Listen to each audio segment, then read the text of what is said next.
Last last time చదివినప్పుడు friends ఈ book స్వామి రామ గారు మంత్రం దుర్వినియోగం గురించి చెప్పారు. ఆహ్, స్ ఫిజికల్ లైఫ్‌లో వస్తువులను ఎట్లా పోగు చేసుకుంటారో, మంత్రాలని నేనలా పోగు చేసుకునేవాడిని. ఆ రోజులలో నాకు మంత్రాలను పోగు చేసుకోవడం అనేది చాలా ఇష్టంగా ఉండేది.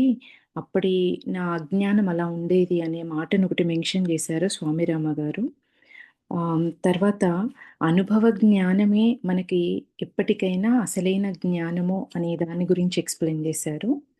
ఆహ్, తేనెటీగల నుంచి తన్ని తను రక్షించుకోవడానికి ఈ ఒక మంత్రాన్ని తీసుకున్నారు. దాని గురించి ఎక్స్‌ప్లెయిన్ చేశారు. ఈరోజు స్వామి రామ గారు నెక్స్ట్ చాప్టర్ వచ్చేసి 'నన్ను చితకబాదారు' అనేది మెయిన్ స్టోరీ లైన్ ఇచ్చారు ఫ్రెండ్స్.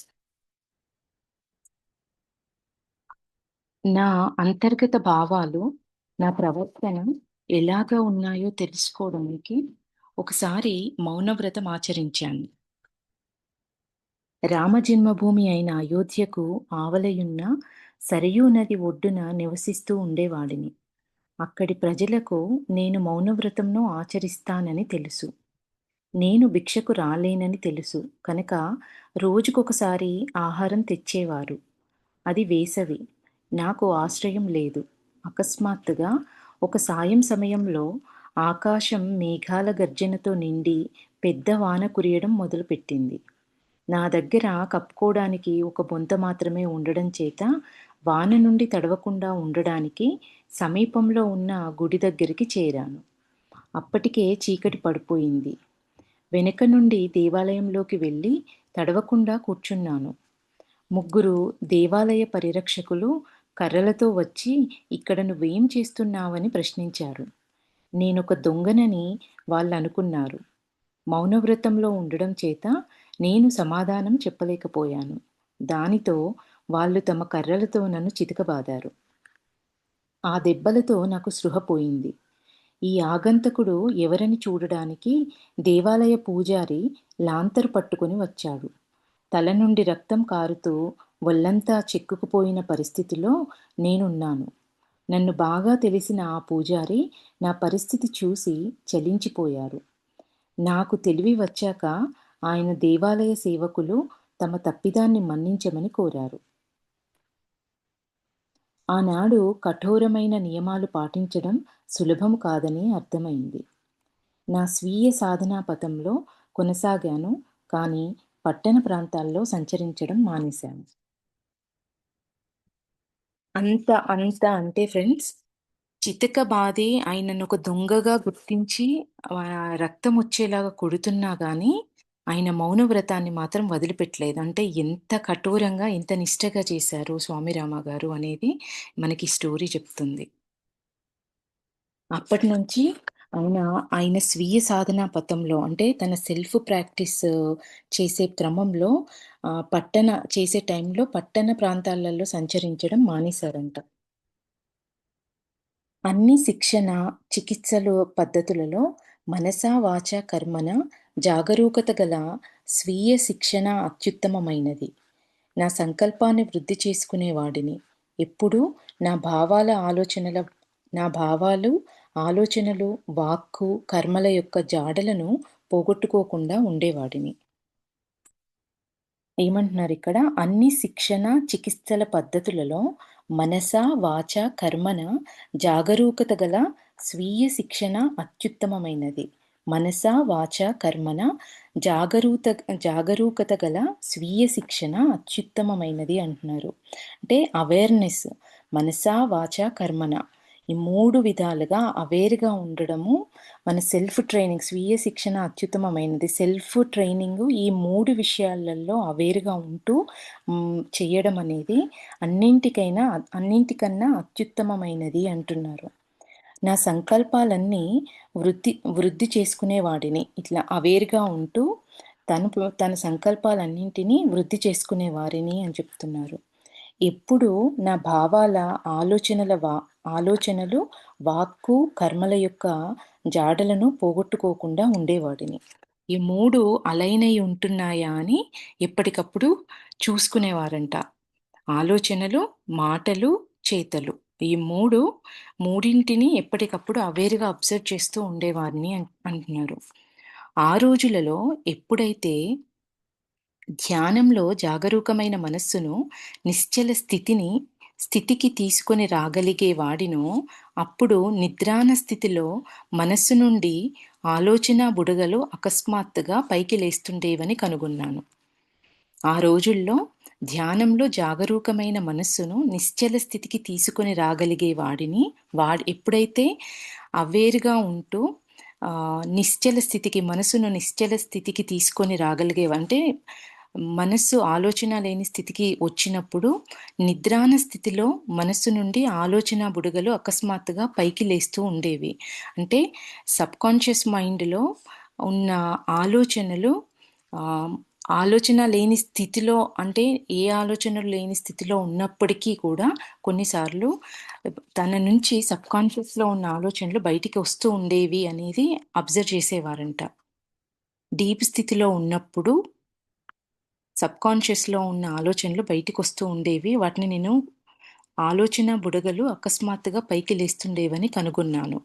మనస్సును దాని మార్పులను నిగ్రహించుకోవటం నేర్చుకునేటప్పుడు స్వీయ పర్యావలోకన, విశ్లేషణ మరియు ధ్యానం ప్రక్రియల ద్వారా వెళ్ళడం చాలా ముఖ్యము.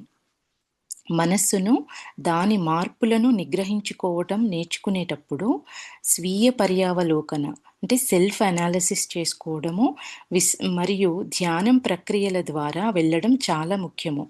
మనసును నిగ్రహించుకోవడం నేర్చుకునే క్రమంలో సెల్ఫ్ అనాలిసిస్ చేస్తూ ధ్యానం ప్రక్రియల ద్వారా వెళ్ళడం అనేది చాలా ముఖ్యమైన విషయము అంటున్నారు.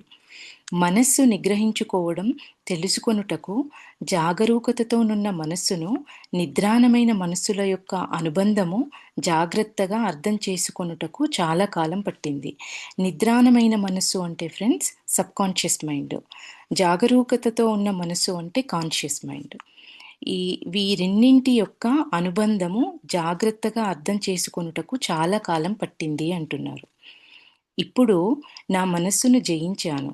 నా మనస్సు నా స్వాధీనంలో ఉంది అని నేను చాలా సార్లు అనుకున్నాను. కానీ కొన్ని రోజుల్లో నిద్రాణమైన మనస్సులోని అగాధాల నుండి ఏదో తెలియని బుడగ పైకి లేచి జాగృతమైన నా మనస్సును అదుపులోనికి తీసుకునేది. అంటే ఎప్పుడైనా ఈ స్థితిలో ఉన్నప్పుడు ఓకే. నేనిప్పుడు నా మనసుని నా కంట్రోల్‌లో పెట్టుకోగలిగినా, నేను మనస్సుని జయించాను అనుకునే స్థితిలో ఉన్నప్పటికీ కూడా ఏదో ఒక సమయంలో నిద్రాణమైన మనస్సులోని అగాధాల నుండి నిద్రాణమైన మనస్సు అంటే ఫ్రెండ్స్ ఇప్పుడే చెప్పాను నేను సబ్‌కాన్షియస్ మైండ్ అని. ఈ అగాధాల నుండి ఏదో తెలియని ఒక బుడగ పైకి లేచి జాగృతమైన నా మనస్సుని అదుపులోకి తీసుకునేది. అంటే మన సబ్‌కాన్షియస్ మైండ్‌లో ఉన్న ఏదో ఒక ఆలోచన నేను ఎప్పటికప్పుడు నా మనసు నా కంట్రోల్‌లో ఉంది అనుకున్నప్పటికీ కూడా, ఆ స్థితిలో ఉన్నప్పటికీ కూడా నాకు తెలియకుండానే సబ్‌కాన్షియస్ మైండ్‌లో ఎక్కడో ఉన్న కొన్ని ఆలోచనలు పైకొచ్చేసి తన జాగృతమైన మనస్సును అదుపులోకి తీసుకునేది. ఇప్పుడు చేసే తన పనులల్లో ఆ ఆలోచన అనేది ఎంతో కొంతవరకు మార్పుని తీసుకొచ్చే స్థితిలో వచ్చేది అని చెప్తున్నారు. జాగృతమైన నా మనస్సును అదుపులోకి తీసుకునేది. దానితో నా ప్రవర్తన, నడవడులలో మార్పులు రావడం జరిగేవి. ఒక్కొక్కసారి నాకు ఆశాభంగం కలగడం, నిరుత్సాహపడటం జరిగేవి. కానీ ఎల్లప్పుడూ అటువంటి సమయాలలో సహాయం చేసి, దారి చూపే వ్యక్తులను కలియగలిగేవాడిని. ఎప్పుడిట్లా అవుతుంది అని చెప్పేసి ఒక్కోసారి నాకు ఆశాభంగం కలిగేది. ఎప్పటికప్పుడు నేను ఈ స్థితిని దాటిపోయాను అనుకునే స్థితిలో ఏదో ఒక ఆలోచనల ద్వారా ఆలోచనను తనను డిస్టర్బ్ చేసే స్థితిలోకొచ్చేవాడిని. అప్పుడు ఒక్కోసారి ప్రతిసారి ఇలా జరుగుతుంది అని నిరుత్సాహపడినప్పుడల్లా ఎవరో ఒక స్వామీజీ, ఒక వ్యక్తి కలిసి తనకి సహాయం చేసేవారంట. ప్రారంభంలో ఎక్కువగా ఆశించే అభ్యర్థిగా జాగరూకతతో ఉండడం, ధ్యానం చేయడంలో చలించకుండా ఉండటం ఎల్లప్పుడూ తెలివైన పని. అంటే ఎప్పుడూ ఎక్స్‌పెక్టేషను నేనిక్కడికి రీచ్ అవ్వాలి, నేనిది సాధించాలి అని పెట్టుకొని, దానికోసం మనము ప్రయత్నాలు చేస్తున్నప్పుడు ఎప్పుడైనా ఒక్క సెకండ్ ఫ్రెండ్స్. దానికోసం మనం ప్రయత్నాలు చేస్తున్నప్పుడు మనకు మనము డిసప్పాయింట్ అయ్యే ఛాన్సెస్ ఉంటాయి. కాబట్టి ఎక్స్‌పెక్టేషన్స్ లేకుండా ఆశించే అభ్యర్థిగా జాగరూకతతో ఉండడము, ధ్యానం చేయడంలో చలించకుండా ఉండటం ఎప్పుడైనా తెలివైన పని అంటున్నారు. ధ్యాన నిమగ్నతకు వెనువెంటనే దొరికే సాధనము ఏమీ లేదని నాకు చెప్పబడింది. ధ్యాన నిమగ్నతకు వెనువెంటనే దొరికే సాధనము ఏమీ లేదని నాకు చెప్పబడింది. ఈ కాలపు సాధకులు ధ్యానం వల్ల వెనువెంటనే ఫలితాలు ఉండాలని అనుకుంటారు. ఈ ఊహలు వారికి ఆకాశ సౌధాలు నిర్మించడం, భావనలు రావడం, ఎన్నెన్నో భ్రాంతులు కలగడం జరుపుతాయి. అంటే మనం ఒక అభిప్రాయం, ఒక ఎక్స్‌పెక్టేషన్ పెట్టుకున్నప్పుడు దాని గురించే పదే పదే మనం ఆలోచిస్తూ సాధన చేస్తున్నప్పుడు, మన మైండ్ నుంచొచ్చే ఆలోచనల్ని కూడా మనము అదే మన అనుభవము అనుకునే అవకాశం కూడా ఉంటుంది. ఎన్నో భ్రాంతులు కలగడం జరుగుతాయి అంటున్నారు. ఇవన్నీ వారు ఆధ్యాత్మిక అనుభవాలని అనుకుంటారు. కానీ అవన్నీ వారి నిద్రాణ మనస్సు కలిగించేవే. దాని పర్యవసానంగా కలిగిన నిరుత్సాహం వారిలో భంగపాటు కలిగిస్తుంది.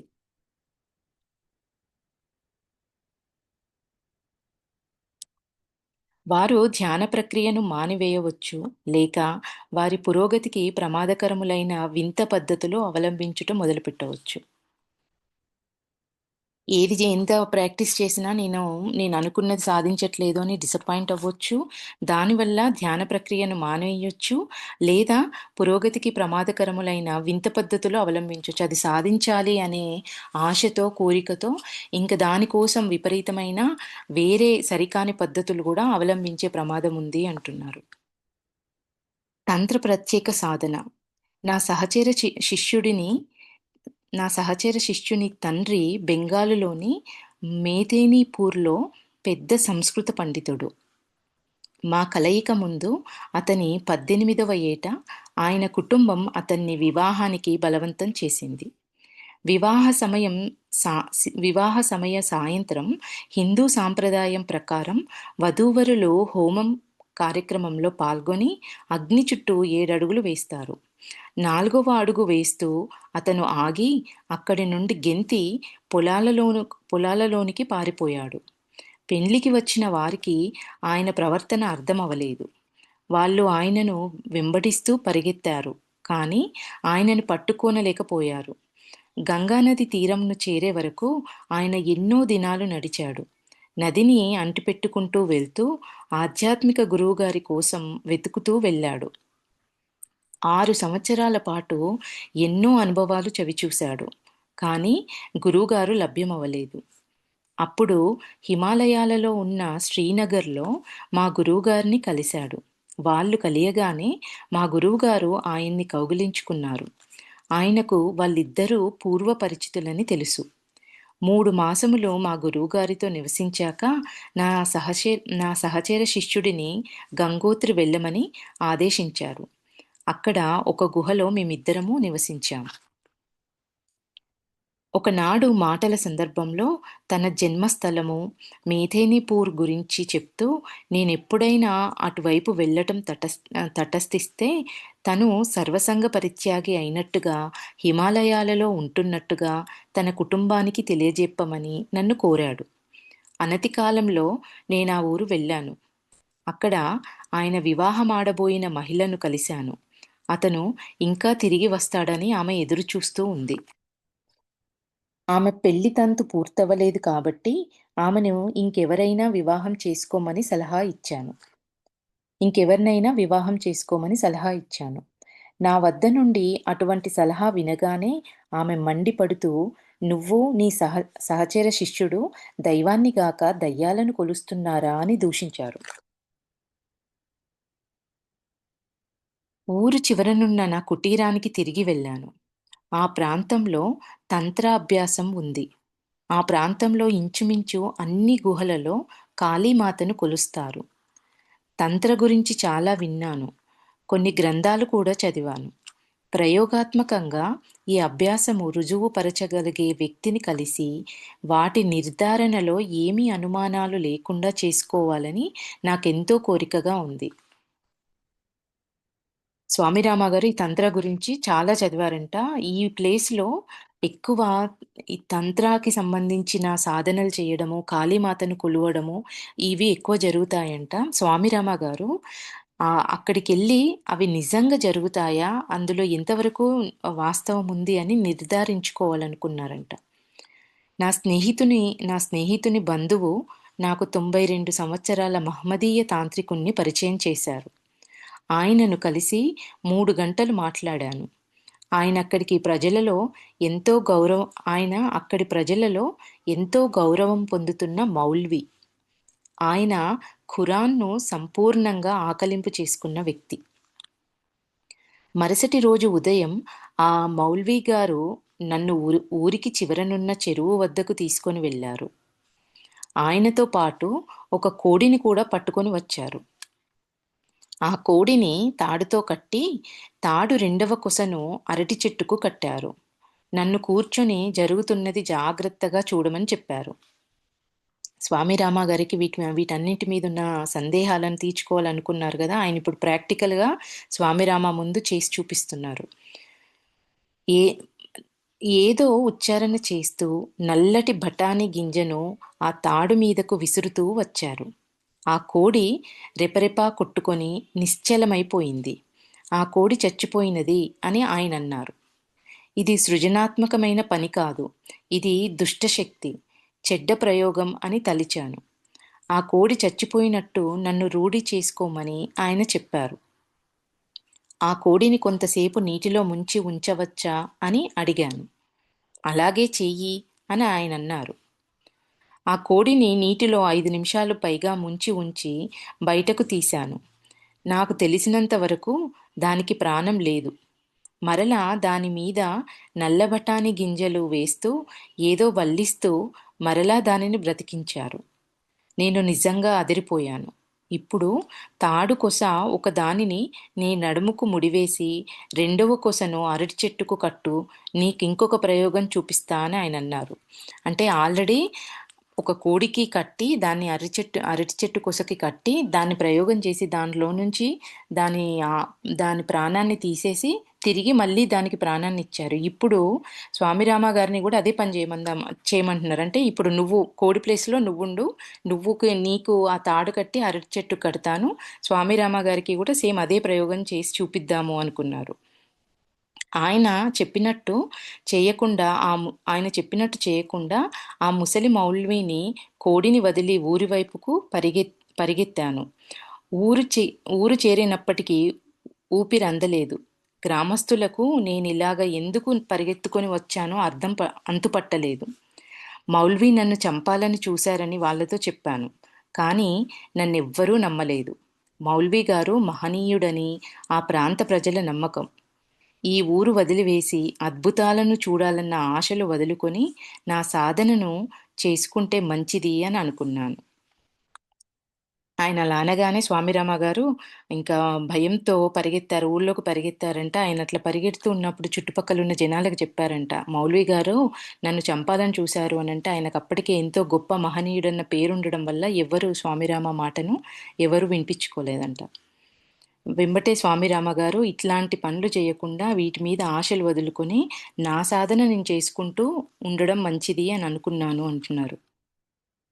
అక్కడ నుండి కలకత్తా చేరి అక్కడ ప్రధాన న్యాయమూర్తి శ్రీ ఆర్‌పి ముఖర్జీ గారితో కొన్ని దినాలు ఉన్నాను.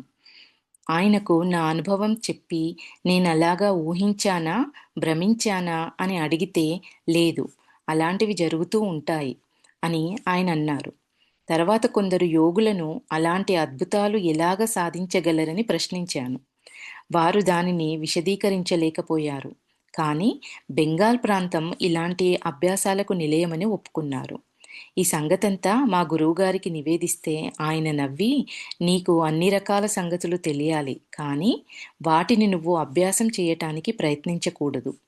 నేను నీకు ఉపదేశించిన శిక్షణలో పాల్గొనాలి అని అన్నారు. అన్ని రకాల మంత్రతంత్ర విద్యల గురించి తెలుసుకో కానీ అట్లాంటి వాటిలో మాత్రం పాల్గొనొద్దు అని స్వామి రామ వారి గురువు చెప్పారు అంట ఫ్రెండ్స్.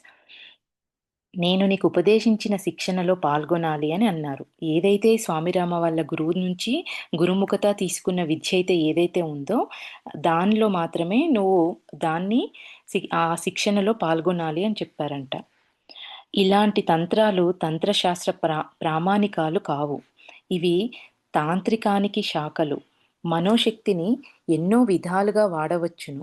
జీవిత పరమావధి తెలియక మనం మనోశక్తులను వక్రమార్గంలో నడిపి ఇతరులకు హాని చేయవచ్చును. కానీ మనోశక్తులను దుష్టమార్గంలో నడిపితే ఆఖరుకు వాటిని నడిపే మనిషిని అవి తినేస్తాయి. ఏమంటున్నారు ఫ్రెండ్స్ ఇక్కడ? మనోశక్తిని ఎన్నో విధాలుగా వాడవచ్చు. జీవిత పరమావధి తెలియక మనం మనోశక్తులను వక్రమార్గంలో నడిపి ఇతరులకు హాని చేయవచ్చును. కానీ మనోశక్తులను దుష్టమార్గంలో నడిపితే ఆఖరుకు వాటిని నడిపే మనిషిని అవి తినేస్తాయి. మనోశక్తిని దుష్ట మార్గంలో నడిపినప్పుడు అవి మనల్ని తినేస్తాయి. అవి మనకే ఆపోజిట్‌గా పనిచేస్తాయి అంటున్నారు. ఇంకా అలాంటి తాంత్రిక శక్తులున్న కొంతమంది వ్యక్తులున్నారు. కానీ వారిలో నిజమైన శక్తి ఉన్నవారు 100కి ఒక్కరుంటే 99 మంది మాంత్రికులే. తాంత్రిక శక్తులున్న కొంతమంది వ్యక్తులున్నారు. కానీ వారిలో నిజమైన శక్తి ఉన్నవారు 100కి ఒక్కరుంటే 99 మంది మాంత్రికులే. మనోశక్తి ఉన్నవాళ్ళు ఉన్నారు. అందులో నిజమైన శక్తి ఉన్నవారు 100కి ఒక్కరున్నారంట. 99 మంది ఇట్లాంటి సరికాని విధాలుగా ఉన్న వాళ్ళే ఉన్నారు అంటున్నారు. నువ్వు చాలా దొంగతనాలు చేశావు. ఇది నెక్స్ట్ దాని చాప్టర్ నేమ్ ఫ్రెండ్స్. నా చిన్నతనంలో అద్భుతాలు తెలుసుకోవాలనే కుతూహలం నాలో చాలా ఉండేది. ఒకసారి మేకుల మీద పడుకొని ఉన్న ఒక ఆయనను చూశాను. నాకు అలాగ చెయ్యాలని ఉంది, నేర్పుతారా అని అడిగాను. తప్పకుండా, కానీ మొదట నువ్వు నా కోసం భిక్షమెత్తుకొని డబ్బులు తీసుకొని రావాలి. నీ దగ్గర ఉన్న సొమ్మునంతా నాకిస్తానని మాటిస్తే నేను నీకు నేర్పుతాను అని ఆయనన్నారు. అలాగ చాలా మందిని కలిశాను. వారంతా ఒకరినొకరు దూషించుకుంటూ వానికేమి రాదు, నేను నీకు మంచిది నేర్పుతాను అనేవారు. ఆయన పెద్ద సూదిని తన చేతి గుండా పోనిచ్చేవారు. పెద్ద సూదిని తన చేతి గుండా పోనిచ్చేవారు. చూశావా, నెత్తురు రాలేదు. నేనిది నీకు నేర్పుతాను. ఈ ప్రయోగం చేసి చూపించి నీవు ధనం ఆర్జించవచ్చును. కానీ ముందుగా నీవు నా శిష్యరికం చేసి నీ ఆర్జనలో ఒక భాగం నాకు ఇవ్వాలి అని ఆయనన్నారు. అంటే గురువులల్లో కూడా ఈ సాధనా మార్గంలో ఉన్నవాళ్ళు కూడా ఒక్కొక్కరు ఏ స్థితిలో ఉంటారో, అంటే ఆ స్థితిలో స్వామిరామ గారు ఉన్న ఆ ఏజ్‌లో, ఆ స్థితిలో ఇట్లాంటి వాటి పట్ల చాలా అట్రాక్ట్ అయ్యేవారంట. ఇవన్నీ మ్యాజిక్స్ చాలా అట్రాక్టివ్‌గా ఉండేవంట. ఇవన్నీ నేర్చుకోవాలని, అవన్నీ వాళ్ళు ఎట్లా చేస్తున్నారో తెలుసుకోవాలని ఎంతో ఉత్సాహంగా ఉండేవారంట. కానీ ముందుగా నీవు నా శిష్యరికం చేసి నీ ఆర్జనలో ఒక భాగం నాకివ్వాలి అని ఆయనన్నారు. ఈ ఈ నెత్తురు రాకుండా సూదిని చేతి గుండా తీసుకెళ్ళే వ్యక్తి, నువ్వు ఈ విద్య నేర్చుకోవాలంటే నువ్వు ఫస్ట్ డబ్బును సంపాదించి అందులో ఒక భాగం నాకివ్వాలి అన్నారంట. ఆయనను వదిలి మరో ఆయన వద్దకు వెళ్ళాను. ఆయనను చాలామంది గౌరవించేవారు. అంతమంది ఆయనను ఎందుకు అనుసరించేవారో తెలుసుకోవాలనుకున్నారు. ఆయన డబ్బులడిగి నీ ఆర్జనలో నాకివ్వాలనగానే ఆయన్ని వదిలేసి మళ్ళీ ఇంకొక విద్య తెలిసిన వ్యక్తి దగ్గరికెళ్లారంట స్వామిరామ గారు. ఆయనకు చాలామంది ఫాలోవర్స్ ఉన్నారట. ఎందుకు ఇంతమంది ఆయనను అనుసరిస్తున్నారో తెలుసుకోవాలనుకున్నారంట. ఆయన వద్ద ఉన్న ప్రత్యేక విద్య ఏమిటి? ఆయన జ్ఞానియా? పెద్ద యోగియా? అని విస్మయం కలిగింది. అందరూ వెళ్ళిపోయే వరకు ఆయన వద్ద వేచి ఉన్నాను. నేనొక్కడినే మిగిలాక నీకు తెలిసిన విలాసవంతమైన హోటల్ ఏమిటి అని నన్ను ఆయన అడిగారు. దానికి బదులుగా స్వామిరామ గారు లండన్ నగరంలో ఉన్న సేవాయి హోటల్ అని అన్నాను. నువ్వు నాకు రూ. 100 ఆ హోటల్లో ఉన్న భోజన పదార్థాల నుండి రుచికరమైన ఆహారం తెస్తాను అని ఆయనన్నారు. ఆయనకు రూ. 100 ఇచ్చాను. వెంటనే ఆ హోటల్లో తయారైనట్టే ఆహారం నా ముందు ప్రత్యక్షమైంది. తర్వాత జర్మనీ దేశంలో హేంబర్గ్ అన్న నగరం నుండి ఆహారం కావాలన్నాను. 75 రూపాయలు ఇచ్చాను. నాకు కావాలనుకున్న పదార్థాలు బిల్లుతో సహా దర్శనమిచ్చాయి. ఫస్ట్ ఏమడిగారు, ఆయన లండన్‌లో ఉన్న ఒక సేవాయి హోటల్ నుంచి ఒక రూ. 100 ఆ విద్య తెలిసిన వ్యక్తికిస్తే, ఆ హోటల్‌లో ఉన్న భోజన పదార్థాలు అవే రుచికరంగా ఉన్న ఆహారం తీసుకొచ్చిచ్చారంట. అంటే ప్రత్యక్షం చేశారంట. స్వామిరామ గారికిచ్చారంట. దాని తర్వాత వెంటనే జర్మనీ దేశంలో ఉన్న హైంబర్గ్ అన్న నగరం నుంచి ఆహారం కావాలనుకున్నాను. రూ. 75 ఇచ్చారంట ఆ విద్య తెలిసిన గురువుకి. దానికి ఆహ్, దానికి బదులుగా రూ. 75 ఇవ్వగానే కావాలనుకున్న పదార్థాలతో సహా పదార్థాలు దాంతో బిల్లుతో సహా ఆయన ముందు ప్రత్యక్షం చేశారంట. నేనింకా మా గురువుగారి దగ్గరకు వెళ్ళడం ఎందుకు? ఈయనతో ఉంటాను. నాకు కావాల్సినవన్నీ ఈయన సమకూరుస్తారు. ఏ చీకు చింత లేకుండా నేను ధ్యానం చేసుకోవచ్చును అని ఆలోచించారంట స్వామిరామ గారు. ఏదడిగితే అది చక్కగా ప్రత్యక్షం అయిపోతుంది. మా గురువుగారు ఇట్లాంటివి ఏవి తెలీదు. ఇంకా మా గురువు దగ్గరికెళ్ళడం ఎందుకు? ఈయనకి ఇన్ని విద్య ఇంత చక్కని విద్యుంది. ఈయన దగ్గరుంటూ ధ్యానం చేసుకుంటూ ఈయనతో పాటుంటే ఏ బాధలు లేకుండా, ఏ చీకు చింత లేకుండా ఉండొచ్చు అనుకున్నారంట. నీకు ఎలాంటి గడియారం కావాలి అని ఆ వ్యక్తి అడిగారంట స్వామిరామ గారిని. అని ఆయన అడిగారు. నా దగ్గర ఇప్పుడే చక్కని గడియారం ఉంది అని అన్నాను. నా దగ్గర ఆల్రెడీ మంచి గడియారం ఉంది అని చెప్పారంట. ఇంకా అంతకన్నా మంచి గడియారం ఇస్తాను అని ఆయన చెప్పి అలాగే చేశారు. ఆ గడియారం చూశాను. ఈ గడియారం స్విట్జర్లాండ్ దేశంలో తయారైంది. ఈయన తయారు చేయడం లేదు. గడియారం ఒకటి ప్రత్యక్షం చేశారంట. దానికి అది స్విట్జర్లాండ్ దేశంలో తయారైన గడియారమని ఆయన స్వామిరామ గారికి చెప్తే, అప్పుడు స్వామిరామ గారు ఆలోచిస్తున్నారు. ఇవన్నీ వస్తువులు ఈయన తయారు చేయడం లేదు. ఈయన మాయం చేసి ఒక ప్రదేశం నుండి మరో ప్రదేశానికి వస్తువులు తెస్తున్నారు అని ఆలోచించారంట. 2 వారాల తర్వాత మరలా ఆయన వద్దకు వెళ్ళి వంగి నమస్కారం చేశాను. ఆయనకు తైలమర్దనం చేసి వంటలో సహాయం చేశాను. వీటితో ఆయన సంతుష్టుడై ఆయన చేసి చూపిన కార్యాలు నేను కూడా చేయగలిగేటట్లు ఉపదేశించారు. ఆయన్ని కొంచెం సం స ఏంటి ఆయనకు సేవ చేసి, ఆయనను కొంచెం సంతోషపెట్టి, ఆయన ఆహ్, ఆయన చేయగలిగే ఈ విద్యను నేర్చుకున్నారంట స్వామిరామ గారు కూడా. వాటిని సాధన చేశాను. ఆ విద్యను, ఈ వస్తువులను మాయం చేసి తిరిగి ప్రత్యక్షం తీసుకురాగలిగే విద్యను ప్రాక్టీస్ చేశారట. ఒకరోజు మా మఠంకు చెందిన వ్యక్తి వచ్చి చూసి ఒక లెంపకాయ వాయించి, "నువ్వేం చేస్తున్నావు?" అని ప్రశ్నించారు. ఈయన ఈ సాధన చేస్తుండగా ఈ స్వామిరామ గారి ఈ గురువుతో ఉన్న సహశిష్యుడు స్వామిరామ గారి సాధన చేయడం చూసొచ్చి చెంపమించలొకటి కొట్టి, "నువ్వేం జేస్తున్నావు?" అని ప్రశ్నించారంట. నన్ను మా గురువుగారి వద్దకు తీసుకొని వెళ్లారు. "నీవు చాలా దొంగతనాలు చేశావు" అని అన్నారాయన. "నువ్వు తీపి పదార్థాలు అడిగితే అవి ఎవరో ఒకరి దుకాణం నుంచి వస్తాయి. అవి దుకాణం నుంచి మాయమవుతాయి. అవి ఎలా మాయమయ్యాయో దుకాణం యజమానికి తెలీదు" అని ఆయన జవాబిచ్చారు. మరలా ఇలాంటి పనులు ఎప్పుడూ చెయ్యనని ఆయనకు వాగ్దానం చేశాను. అంటే వస్తువుని ఒక ప్లేస్ నుంచి ఇంకో ప్లేస్‌కి తీసుకొస్తున్నారు. కానీ ఎలా తీసుకొస్తున్నారు? మాయం జేస్తున్నారు స్వామిరామ గారు. అంటే అది దొంగతనం చేసినట్టుగా, వ్యక్తికి తెలియకుండా తీసుకుంటున్నామంటే దొంగతనం చేసినట్టుగానే కదా అనేది ఆహ్, అక్కడ స్వామిరామ గారికి అర్థమయ్యేలాగా చెప్పడం వల్ల స్వామిరామ గారు ఇంకోసారి ఎప్పుడు ఇట్లాంటి పని చేయను అని వాగ్దానం చేశారంట. కొన్నాళ్ల తర్వాత ఢిల్లీలోని కుట్టు మిషన్ అమ్మే దుకాణంలో పనిచేసిన సేల్స్ మ్యాన్‌ను కలిశాను. వానికి హాజీ గారి గురించి, ఆయన శక్తుల గురించి చెప్పాను. ఈ వస్తువులను మాయం చేసే వ్యక్తి ఆయన పేరు హాజీ అంట ఫ్రెండ్స్. ఆయన గురించి, ఆయన శక్తి గురించి ఈ కుట్టు మిషన్‌లు అమ్మే దుకాణంలో పనిచేసే సేల్స్ మ్యాన్‌కి స్వామిరామ గారు చెప్పారంట. నేను పనిచేస్తున్న దుకాణం నుండి ఆయన సింగర్ కుట్టు మిషన్‌ను తెప్పించగలిగితే ఆయనను ఇప్పుడున్న వారిలో మహోన్నత వ్యక్తిగా భావిస్తాను.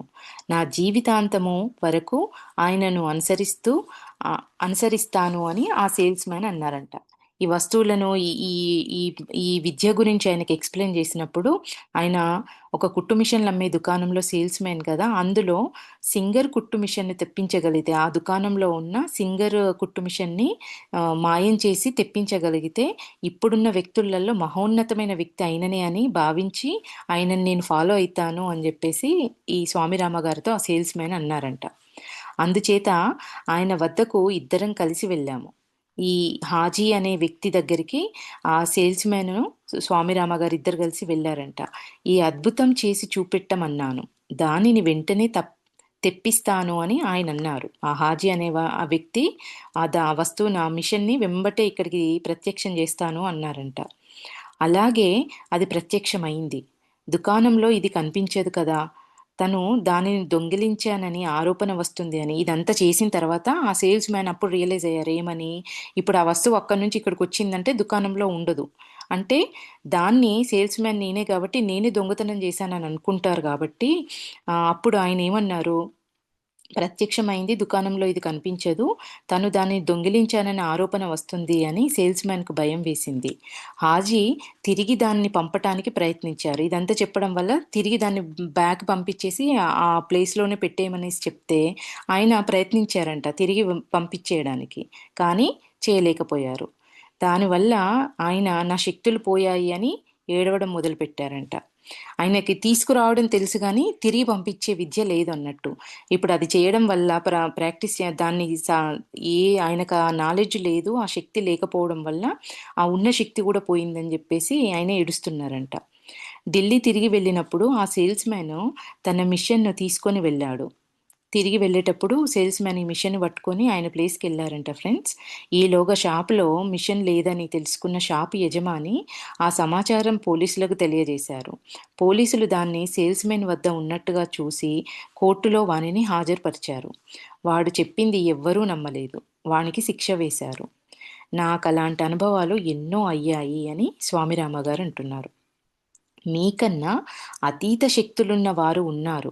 నేను వెళ్లి వారిని అనుసరిస్తాను అని మా గురువుగారిని హేళన చేస్తుండేవారిని. ఈ స్టోరీ ఇక్కడికి అయిపోయింది ఫ్రెండ్స్.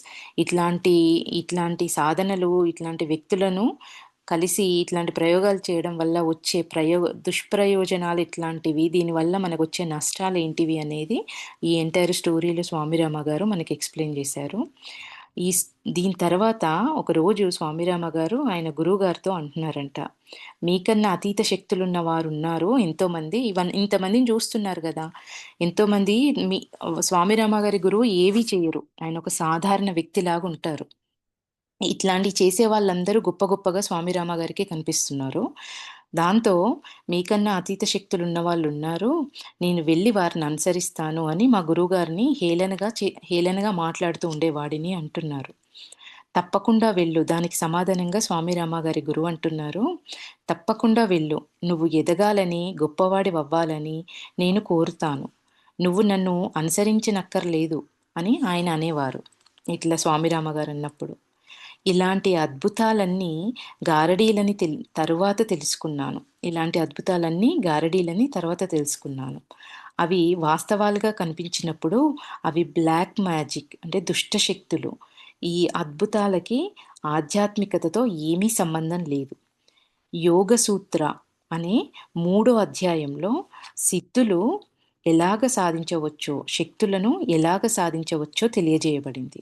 కానీ అలాంటి సిద్ధులు జ్ఞానాభివృద్ధి సాధనకు అవరోధాలు. కోటికొకరికి సిద్ధులుంటాయి. కానీ వారు సామాన్యంగా అజ్ఞానులు, అహంకారులు, అత్యాశులు. కావాలని శక్తులు పొందడానికి ప్రయత్నించడం జ్ఞానాభివృద్ధి సాధనా పథం కాదు. బుద్ధుడు, యేసుక్రీస్తు, మిగతా మహాపురుషులు జరిపిన అద్భుతాలు ఉద్దేశపూర్వకంగా ప్రేరేపణ జరిపినవి కావు.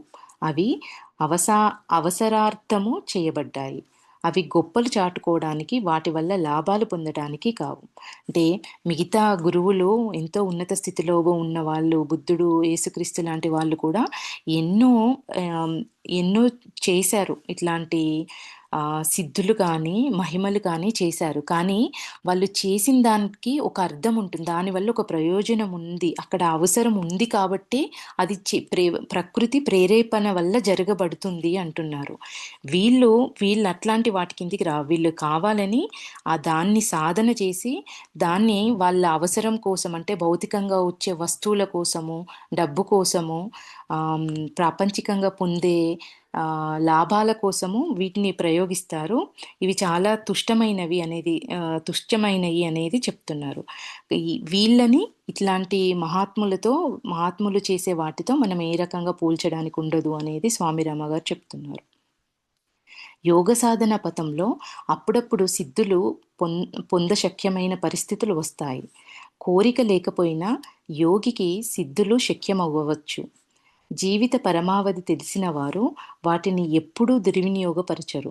సిద్ధి దుర్వినియోగం యోగి నాశనానికి దారితీస్తుంది. ఎవరికైతే జీవిత పరమావధి తెలిసిన వాళ్ళు వాటిని ఎప్పుడూ దుర్వినియోగపరచరు. సిద్ధి దుర్వినియోగం యోగి నాశనానికి దారితీస్తుంది అంటున్నారు. సంఘంలో దొంగతనము శిక్షార్హము, నీతిబాహ్యము, గారడి యోగలోనిది కాదు. సంఘంలో దొంగతనము శిక్షార్హము, నీతిబాహ్యము అంటే తప్పు చేస్తున్నా అన్న భావన. ఇప్పుడు ఒక దొంగతనం చేసే వ్యక్తికి వాడు శిక్షార్హుడు అన్న విషయం తెలుసు. తప్పు చేస్తున్నా అన్న భావన వాడు ప్రతి క్షణం వాడి లోపల ఆ భావన అనేది ఉంటూ ఉంటుంది. వీటన్నింటికి ఇవన్నీ ఖచ్చితంగా వాళ్ళు పొంది తీరుతారు అంటున్నారు. గారడి యోగాలోనిది కాదు. సిద్ధులు ఉండటం నిజమే కానీ అవి మహాపురుషులకే ఉంటాయి. ఈ గారడీలన్నీ ఇవి యోగానికి సంబంధించినవి కాదు. సిద్ధులు ఉంటాయి కానీ అవి మహాపురుషులకు మాత్రమే. అవి వాటి యొక్క శక్తిని దుర్వినియోగం చేసుకోలేని స్థితిలో ఉన్న వాళ్ళకి, మహాపురుషులకే అవి ఉంటాయి అంటున్నారు. మంటలు కురిపించే స్వామి. ఫ్రెండ్స్, నేను చెప్పేది బాగా క్లారిటీగా ఉందా? ఎవరైనా ఒకరు చెప్తారా? వెరీ క్లియర్ గా ఉంది కిరణ్మయి. చాలా బాగా చెప్తున్నావు. Thank you. చక్కగా చెప్తున్నారండి. థ్యాంక్ యూ అండి. నెక్స్ట్ మంటలు కురిపించే స్వామి. ఒకసారి ఫ్రెండ్స్, ఇవన్నీ స్వామి రామ గారు మనకు ఈ ఆధ్యాత్మిక మార్గంలో కూడా ఇట్లాంటి వ్యక్తులు ఉంటారు, ఇట్లాంటి వాటికి మనం అట్రాక్ట్ అవ్వకుండా అది ఉంది కదా అని చెప్పి వాళ్ళు మహాత్ములు గొప్పవాళ్ళు అని మనం అనుకోకుండా ఉండడం కోసము ఆయన స్వయంగా అనుభవించిన జ్ఞానాన్ని మనకు అందిస్తున్నారు. ఫ్రెండ్స్, ఒకసారి నోటి నుండి మంటలు కురిపించే స్వామిని కలిశాను. ఈ మంటలు చాలా దూరం వరకు వ్యాపించేవి. ఆ ప్రక్రియ విశ్వసనీయమైనదా అని పరీక్షించాను. నోటిలో గంధం లాంటివి దాచుకొని వదలలేకుండా నీరు పూర్తిగా పుక్కిలించి కడుక్కోమన్నాను. నోట్లో ఏదన్నా ఉంచి ఈ మంటలుగిన ఆయన వచ్చేలా చేస్తున్నారా అని ఆయనను టెస్ట్ చేయడానికి నోటిలో గంధం లాంటివి దాచుకొని వదలలేకుండా నీరు పూర్తిగా పుక్కిలించి కడుక్కోమని చెప్పారంట. నా మిత్రులను కూడా ఆయనను పరీక్షించమన్నాను. అదంతా నిజంలాగానే కనిపించింది. అందుచేత ఈయన మా గురువుగారు కన్నా ఉన్నతమైన సాధన స్థితిలో ఉన్నారని నిర్ధారణకు వచ్చాను. ప్రతిసారి ఇక్కడ మనం పరీక్షించుకునేది పక్కనే ఉన్న ఆయన గురువుగారితోటి వీళ్ళందరినీ పోల్చుకోవడం. ఓకే, ఈయనకి విద్య ఉందంటే మా గురువుగారి కన్నా ఉన్నతమైన స్థితిలో ఉన్నవారన్నట్టు అనుకోవడం ప్రతి స్థితిలో స్వామి రామ గారు. సో ఏమనుకుంటున్నారు ఇక్కడ? మా గురువుగారి కన్నా ఉన్నతమైన సాధన స్థితిలో ఉన్నారని కన్ఫర్మ్ చేసుకున్నారంట, నిర్ధారణకు వచ్చాడంట. నువ్వు నీ కాలాన్ని, శక్తిని మీ గురువుగారితో ఉంటూ వృధా చేసుకుంటున్నావు. నన్ను అనుసరించు, మంచి విద్యలు నేర్పుతాను, నోటి నుంచి మంటలు పుట్టించడం నేర్పుతాను అని ఆ స్వామిగారు నాతో అన్నారు. ఆయన మాటలకు వశీకృతుణ్ణి అయిపోయాను. అంటే ఆయన మాటలకి అట్రాక్ట్ అయిపోయారంట. మా గురువుగారిని వదిలి వెళ్ళటానికి డిసైడ్ అయిపోయారు. ఇంకా నేను మా గురువుగారి దగ్గరికి వెళ్ళి మిమ్మల్ని మించిన గురువుని చూడగలిగాను, ఆయన శిష్యుణ్ణి అవదలుచుకున్నాను అని చెప్పాను. చాలా సంతోషం, తప్పకుండా వెళ్ళు, నువ్వు ఆనందంగా ఉండడమే నాకు కావాలి. ఆయన ఏమి చేస్తారు అని గురువుగారు అడిగారంట. వెళ్తానంటే చక్కగా చాలా సంతోషం నాయన వెళ్ళు. నువ్వు ఆనందంగా ఉండడమే, ఎదగడమే నాకు గావాలి. ఆయన ఏం చేస్తారు? ఎవరా గురువు అని అడిగారంట. స్వామి రామగారి గురువు. ఆయన నోటి నుంచి మంటలు తెప్పిస్తారు. ఆయన చాలా శక్తిమంతులు అని జవాబిచ్చాను. నన్ను ఆయన దగ్గరికి తీసుకొని వెళ్ళు అని గురువుగారు కోరారు. స్వామి రామవారి గురువు, నువ్వు వెళ్తున్నావు గదా! నన్ను కూడా ఆయన దగ్గరికి తీసుకెళ్ళు అని అడిగారంట. మరుసటి రోజు ఉదయం మేమిద్దరం వెళ్ళాము. ఆ స్వామి పర్వతాలలో 23 మైళ్ళ దూరంలో ఉన్నారు. అక్కడకు చేరటానికి మాకు 2 రోజులు పట్టింది. అక్కడకు చేరగానే ఆ స్వామి మా గురువుగారికి వంగి నమస్కారం చేశారు. స్వామిరామ గారి గురువు స్వామిరామ గారు ఎవరైతే ఈ నోటి నుంచి మంటలు తెప్పించే గురువుగారు ఉన్నారో ఆయన దగ్గరికి వెళ్ళడానికి 2 రోజులు పట్టిందంట. 20 మైళ్ళ దూరంలో పర్వతాల పైన ఉంటారంట ఆయన. అక్కడికి వెళ్ళగానే ఆ మంటలు తెప్పించే ఆ గురువుగారు స్వామిరామ గారి గురువుకి వంగి నమస్కారం చేశారంట. దానికి స్వామిరామ గారు ఆశ్చర్యపోయి, ఇయన్నీ మీరు ఎరుగుదురా అని మా గురువు గారిని అడిగాను. ఆయన మీకు తెలుసా అనేసి స్వామిరామ గారి గురువుని అడిగారంట. అవును తెలుసు. ఈయన మా మఠం నుండి కొన్నాళ్ల క్రిందట వెళ్ళిపోయాడు. ఎక్కడ దాక్కున్నాడో నాకు ఇప్పుడు తెలిసింది అని ఆయన జవాబిచ్చారు. నువ్వు ఏం చెప్తున్నావు? మా గురువుగారు ఆయన్ని అడిగారు. నువ్వేం చేస్తున్నావు అని మా గురువుగారు ఆయన్ని అడిగారు. అయ్యా, నోటి నుండి మంటలు పుట్టించడం నేర్చుకున్నాను అని ఆయన అన్నారు. ఆయన నోటి నుండి మంటలు పుట్టించడం చూడగానే మా గురువుగారు చిరునవ్వు నవ్వారు. ఇది నేర్చుకోవడానికి తనకి ఎన్ని సంవత్సరాలు పట్టిందో అడుగు అని నన్ను ఆజ్ఞాపించారు. ఆ స్వామి తాను సాధించిన దానికి గర్వపడుతూ నాకిది నేర్చుకోవడానికి 20 సంవత్సరాలు పట్టిందని డాంబికంగా చెప్పారు. అగ్గిపుల్ల ఒక నిమిత్త మాత్రంలో నిప్పు పుట్టిస్తుంది. అది నోటి నుండి పుట్టించడానికి 20 సంవత్సరాలు తీసుకోదలిస్తే నువ్వొక మూర్ఖుడివి బిడ్డ. ఇది జ్ఞానం కాదు. నువ్వు నిజంగా మహాపురుషులని కలుస్తానంటే వారినెక్కడ కలియాలో మార్గాలు చెప్తాను. వెళ్ళి వారిని కలిసి అనుభవాలను పొందు అని మా గురువుగారు నాతో అన్నారు. ఒక అగ్గిపుల్ల గీయడానికి 1 నిమిషం పడుతుంది. ఒక అగ్గిపుల్లను గీయడానికి పట్టే సమయం కోసము దాన్ని వాడితే సరిపోతుంది గదా!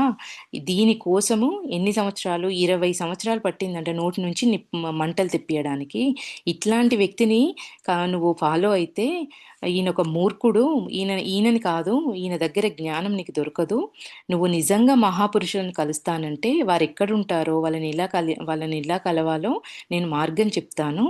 వెళ్ళి వారిని కలువు, అనుభవాలను పొందు అని గురువుగారు స్వామిరామ గారితో చెప్పారంట. అంటే చూడ్డానికి స్వామిరామ గారు ఎంతో అట్రాక్ట్ అయ్యారు. కానీ అవసరం ఏముందక్కడ? దానికోసం ఆయన విద్యను ఎందుకు 20 సంవత్సరాల సమయాన్ని దానికోసం వృధా చేశారు అనేది స్వామిరామ గారి గురువు చెప్పే విషయం. తర్వాత ఇలాంటి సిద్ధులు సాధనా పథంలో ఉన్నారనడానికి చిహ్నాలు మాత్రమేనని తెలుసుకున్నాను. అంటే మనం ఎదిగే క్రమంలో ఒక్కో మెట్టులో ఇట్లాంటి సిద్ధులు వస్తూ ఉంటాయి అనేది స్వామిరామ గారు తెలుసుకున్నారంట. ఆధ్యాత్మికతలకు ఈ శక్తులకు ఎటువంటి సంబంధం లేదు. ఈ మానసిక శక్తులను పొంది పరిశీలించిన తరువాత వీటికి ఏమాత్రమూ విలువ లేదని గ్రహించాను. అంతేకాకుండా వీటి సాధనతో ఇతరుల అదృష్టాలను తెలుసుకోగలరు. వీటి సాధనలో ఇతరుల అదృష్టాలను తెలుసుకోగలరు, చెప్పగలరు. ఇవన్నీ పరధ్యాస కలిగించే విషయాలు. ఇవి నీ సాధనకు అడ్డు రానీయకు. స్వాములతో సహా చాలామంది వ్యక్తులు ఇలాంటి ఆకర్షణలతో తమ సమయాన్ని, శక్తిని వృధా చేసుకుంటున్నారు. ఎవరైనా సిద్ధులు పొందాలనుకుంటే తప్పకుండా ప్రయత్నించవచ్చు. కొన్ని మానవాతీతమైన అద్భుతాలను ప్రదర్శించవచ్చు. కానీ జ్ఞాన సముపార్జన దీనికి పూర్తిగా భిన్నమైంది. అంటే సిద్ధులు వేరు, జ్ఞాన సముపార్జన వేరు అని చెప్తున్నారు స్వామిరామ గారి గురువు. ఇవి మనము నడిచే దారిలో ఆధ్యాత్మికత పదంలో వెళ్ళేటప్పుడు ఇవి ఒక మెట్టు లాంటివి మనకి. అవి ఆటోమేటిక్గా వస్తాయి. అక్కడ మనం వాటిని చూసి అక్కడే ఆగామంటే మన జ్ఞాన సముపార్జనకి మనమే అడ్డంకు క్రియేట్ చేసుకున్న వాళ్ళం అవుతాము అనేది స్వామిరామ గారు చెప్తున్నారు. ఫ్రెండ్స్, ఇది ఈరోజు ఇక్కడికి నేను ఆపుతాను. ప్లీజ్ ఎవరైనా ఏదైనా యాడ్ చేయాలనుకున్నా, ఏదైనా షేర్ చేసుకోవాలనుకున్నా ప్లీజ్.